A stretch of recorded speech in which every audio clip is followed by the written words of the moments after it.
Hey guys, Chad Warren, Falcon Pro here. We're on Keystone Lake today. It's towards the end of the summer.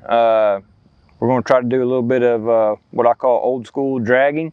It's kind of how my dad and some of his buddies fish, and kind of how I grew up fishing, and show you some places that I'm going to look forward to target fish this time of year. What I target them with, how we fish it, what rod we're using, and hopefully this will help you catch some fish this time of year.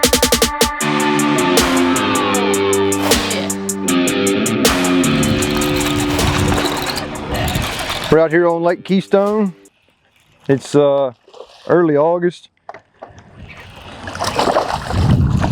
and fish are up pretty shallow. This lake's been flooded pretty much all summer. Finally getting back down to normal. This lake in particular, a lot of lakes across the country, but this one in particular, fish will start to get real shallow in the late summer, early fall, chasing shad on some of these shallow rocky points on this lake, you know, especially. I came out here today I thought I was going to be able to catch them real well on that hardhead, and they're just not getting it. They're still eating it, they're still showing me where they're at, but for the most part they're just not getting it. So I've switched to I went back through one of the areas where I had multiple bites and instantly started hooking up with them. They're eating it good.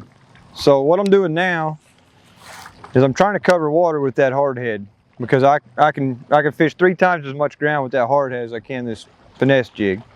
So I'm covering water with a hardhead until I get a few bites, and I still haven't hooked one on it, but that's all right because it's showing me where they're at. So as long as I can keep covering water and finding, you know, groups of fish shallow, then I'll turn around, I'll pick that finesse jig up, and I usually can catch them. A lot similar to, you know, in the springtime when you get them to blow up on a buzzbait and throw a Cinco back in there and catch them. It shows you where they're at, you can cover water, just an easy way to find fish without having to slow down and really fish for them.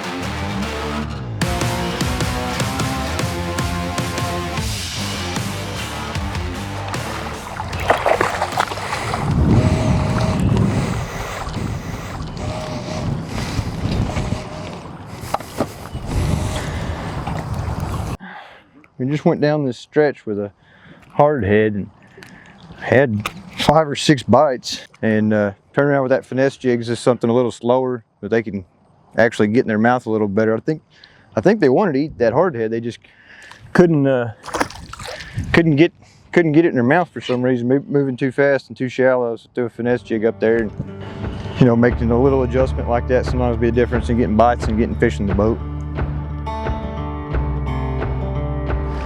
So I like to keep the boat at a 45-degree angle for the most part to the bank.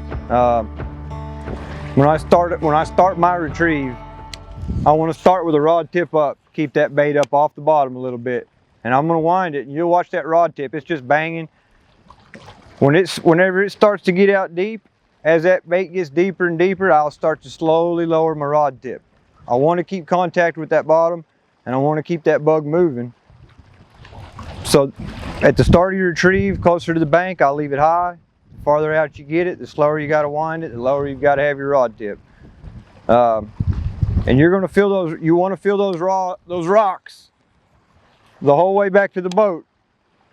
And it'll just, sometimes you'll feel a little tick, sometimes it'll just get mushy. But when you quit feeling those rocks, and you shouldn't, a lot of times that fish has swam up behind that bait and has got it.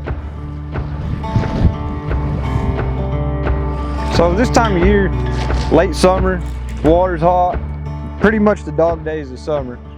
These fish will start to get shallow again. You know, they've been out deep, some of them, they've been in big schools, at least, you know, a lot of places across the country. And the bait's starting to get up on some of the flats and some of the points. And this time of year, they'll get up there to nothing. I mean, big, giant, expansive flats, a little bit of rock here and there.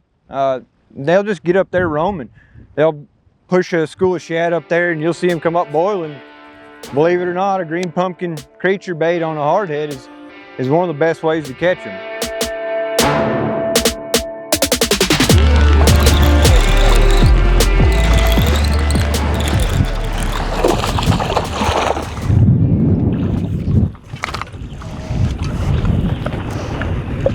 This is a shallow rock pile, and I run the bug over it multiple times, and I had a few of them slap at it. I felt like I had some bites, never got one hooked.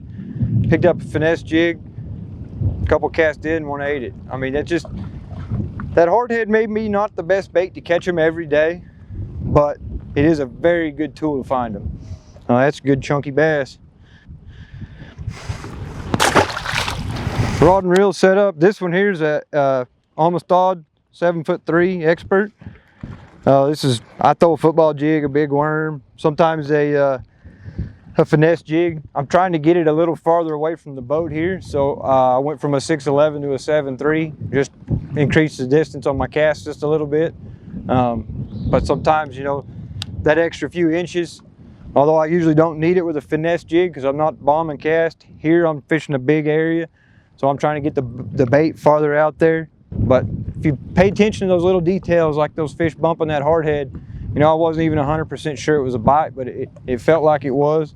None of them had never loaded up, they never got it. But you know, if you get some little clues like that, don't ignore things like that, because a lot of times that little clue of maybe them fish bumping it is just enough to tell you there are some out there. You know, pick something else up a little slower and see if you can have a little cleanup bait, like a lot of people call it. Oh, there's a good one. That's exactly what I did. I sped it up just a little bit there. Been dragging that finesse jig. We got some bites on the bug out here, and then went to a finesse jig. They all missed it on the bug. Went to a finesse jig and caught a couple, missed a few more. Went back to the bug and sped it up just a little bit. Got one to eat it there. I mean, just change it up. Figure out what they want each day. It's when they bite that thing and it loads up, or you just lose it. They take slack into your line because they're swimming towards you with it. The key to not losing that fish, and I like the 7'3" Amistad, but you got to start winding. Just speed up your retrieve. Don't set the hook immediately, because that's when you lose. That's when you lose them on this technique. Start winding fast as you can. Wind all that slack out until you feel that rod load up, and then drive it home and keep it tight. Most people lose fish on this thing because they set the hook when they feel the bite. Well, a lot of times that fish is pushed slack into your line and you don't get the hook set. See, there's a bite right there. You didn't get it. I'm just going to keep winding. Sometimes they'll come back and it'll load up. Sometimes they won't. But you've got to just keep winding and get that slack out before you set the hook. Let that rod load up just a little before you drive it home. You'll lose them every time. There he is. See him? He's loading up. Got him. That's a good one too. But you gotta let that rod load up. Let it get just that little bit of bow in it before you set that hook. A lot of people complain about losing fish on a bug or on a hardhead. Well, that's because they're setting the hook wrong.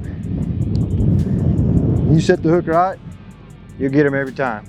I mean, that fish had it good. I should have showed you how he's hooked, but I mean, that's the key to hardhead fishing.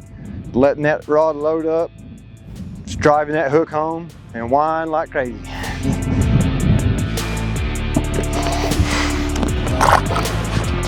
Hey guys, I hope you guys enjoyed this video today. Just going to tell you about my setup just a little bit real quick. I threw the hardhead today on the 7'3" Cara Amistad to locate fish, and then to clean up and come back through and catch a few more. We went with a finesse jig on a Falcon 610 finesse jig rod. It's a Cara. These are my two favorite setups for both these baits, and I hope it helps you guys catch more fish.